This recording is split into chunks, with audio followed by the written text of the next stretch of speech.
ಹಣದ ರಾಶಿ ಕೊಂಡೊಯ್ತಿದ್ದಂತಹ ವಿಮಾನ ಪತನವಾಗಿದೆ. ರನ್ವೇಯಿಂದ ಜಾರಿ ಹೈವೇಗೆ ನುಗ್ಗಿದಂತಹ ಸೇನಾ ವಿಮಾನ. ಹಣದ ರಾಶಿಯನ್ನ ಕೊಂಡೊಯ್ತಿದ್ದಂತಹ ವಿಮಾನ ಪತನಗೊಂಡಿದೆ. ರನ್ವೇಯಿಂದ ಜಾರಿ ಹೈವೇಗೆ ನುಗ್ಗಿದಂತಹ ಸೇನಾ ವಿಮಾನ. ಘನಘೋರ ಘಟನೆಯಲ್ಲಿ ಕನಿಷ್ಠ 15 ಮಂದಿ ಬಲಿಯಾಗಿರುವಂತದ್ದು ಅಂತ ತಿಳಿದು ಬಂದಿದೆ. ಬೊಲಿವಿಯಾ ದೇಶದ ಎಲ್ ಆಲ್ಟೋ ನಗರದಲ್ಲಿ ದುರಂತ ಸಂಭವಿಸಿದೆ. ಸಾಂತಾಕ್ರೂಜ್ನಿಂದ ಹಣದ ಜೊತೆಗೆ ಹೊರಟಿದ್ದಂತಹ ವಿಮಾನ. ಸೆಂಟ್ರಲ್ ಬ್ಯಾಂಕ್ ಮುದ್ರಿಸಿದ್ದಂತಹ ಹೊಸ ಕರೆನ್ಸಿ ಇತರೆಡೆಗೆ ಸಾಗಿಸುತ್ತಿತ್ತು ಈ ವಿಮಾನ. ಪ್ರಕೃತಿ ವೈಪರೀತ್ಯ ಕಾರಣ ಲ್ಯಾಂಡಿಂಗ್ ವೇಳೆ ಘನಘೋರ ಅನಾಹುತ ಸಂಭವಿಸಿದೆ. ರನ್ವೇಯಿಂದ ಜಾರಿ ವಾಹನ ದಟ್ಟಣೆಯ ಹೈವೇಗೆ ನುಗ್ಗಿದಂತಹ ವಿಮಾನ. ಈ ವಿಮಾನ ಹಲವು ವಾಹನಗಳಿಗೆ ಡಿಕ್ಕಿಯಾಗಿದೆ. 15 ಮಂದಿ ದುರ್ಮರಣವಾಗಿದೆ. 30 ಮಂದಿಗೆ ಗಾಯವಾಗಿರುವಂಥದ್ದು. ಜೊತೆಗೆ ವಿಮಾನದಲ್ಲಿದ್ದವರು ಮಾತ್ರವಲ್ಲದೆ ರಸ್ತೆಗೆ ಹೋಗ್ತಿದ್ದಂತಹ ಪೌರರು ಕೂಡ ಇಲ್ಲಿ ಸಾವನ್ನಪ್ಪಿರುವಂಥದ್ದು. ಹಣದ ರಾಶಿಯನ್ನ ಕೊಂಡೊಯ್ತಿತ್ತು ಈ ವಿಮಾನ. ರನ್ವೇಯಿಂದ ಜಾರಿ ಹೈವೇಗೆ ನುಗ್ಗಿದೆ ಸೇನಾ ವಿಮಾನ. 15 ಮಂದಿ ಬಲಿ ಅಂತ ತಿಳಿದು ಬಂದಿದೆ. ಬೊಲಿವಿಯಾ ದೇಶದ ಎಲ್ ಆಲ್ಟೋ ನಗರದಲ್ಲಿ ದುರಂತ ಸಂಭವಿಸಿರುವಂಥದ್ದು.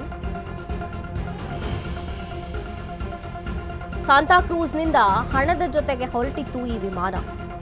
ಸೆಂಟ್ರಲ್ ಬ್ಯಾಂಕ್ ಮುದ್ರಿಸಿದ್ದಂತಹ ಹೊಸ ಕರೆನ್ಸಿ ಇತರೆಡೆಗೆ ಈ ವಿಮಾನ ಸಾಗಿಸ್ತಿತ್ತು.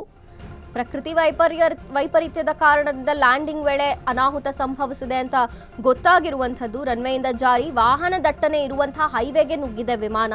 ಕೇವಲ ವಿಮಾನದಲ್ಲಿದ್ದವರಷ್ಟೇ ಅಲ್ಲ, ಈ ಒಂದು ಘಟನೆಯಲ್ಲಿ ಅನಾಹುತದಲ್ಲಿ ರಸ್ತೆಯಲ್ಲಿ ಹೋಗ್ತಿದ್ದಂತಹ ನಾಗರಿಕರು ಕೂಡ ಸಾವನ್ನಪ್ಪಿದ್ದಾರೆ. ಹಲವು ವಾಹನಗಳಿಗೆ ಈ ವಿಮಾನ ಡಿಕ್ಕಿಯಾಗಿದೆ. ಅಂದರೆ ಹೈವೇಗೆ ಬಂದ ತಕ್ಷಣ ಅದು ವಾಹನ ದಟ್ಟಣೆ ಇರುವಂತಹ ಹೈವೇ. ಆ ಹೈವೇಗೆ ವಿಮಾನ ನುಗ್ಗಿದೆ. ಸಾಕಷ್ಟು ವಾಹನಗಳಿಗೆ ಡಿಕ್ಕಿ ಹೊಡೆದಿದೆ. ಅಲ್ಲಿ ವಿಮಾನದಲ್ಲಿರುವಂತಹ 15 ಜನ ದುರ್ಮರಣ ಹೊಂದಿದ್ರೆ, ಇದು ರಸ್ತೆಗೆ ಹೈವೇಗೆ ಬಂದ ತಕ್ಷಣ ಹಲವಾರು ವಾಹನಗಳಿಗೆ ಡಿಕ್ಕಿಯಾಗಿದೆ. ರಸ್ತೆಯಲ್ಲಿ ಹೋಗ್ತಿದ್ದಂತಹ ಜನರು ಕೂಡ ಮೃತಪಟ್ಟಿರುವಂಥದ್ದು. ವಿಮಾನದಲ್ಲಿದ್ದವರು ಅಲ್ಲದೆ ರಸ್ತೆಯಲ್ಲಿದ್ದವರು ಕೂಡ ಈ ವಿಮಾನದಿಂದ ಮೃತಪಟ್ಟಿದ್ದಾರೆ. 30 ಮಂದಿಗೆ ಗಾಯವಾಗಿದೆ ಅಂತ ತಿಳಿದು ಬಂದಿದೆ.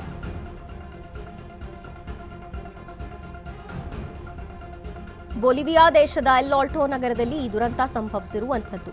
ಸಾಂತಾಕ್ರೂಜ್ನಿಂದ ಹಣದ ಜೊತೆಗೆ ಈ ವಿಮಾನ ಹೊರಟಿತ್ತು. ಸೆಂಟ್ರಲ್ ಬ್ಯಾಂಕ್ನಿಂದ ಮುದ್ರಿಸಿದ್ದಂತಹ ಹೊಸ ಕರೆನ್ಸಿಯನ್ನ ಬೇರೆ ಕಡೆಗೆ ಈ ವಿಮಾನ ಸಾಗಿಸ್ತಿತ್ತು. ಲ್ಯಾಂಡಿಂಗ್ ವೇಳೆ ಪ್ರಕೃತಿ ವೈಪರೀತ್ಯದಿಂದ ಲ್ಯಾಂಡಿಂಗ್ ವೇಳೆ ಈ ಅನಾಹುತ ಸಂಭವಿಸಿದೆ. 15 ಮಂದಿಯ ದುರ್ಮರಣ, 30 ಮಂದಿಗೆ ಗಂಭೀರ ಗಾಯವಾಗಿದೆ.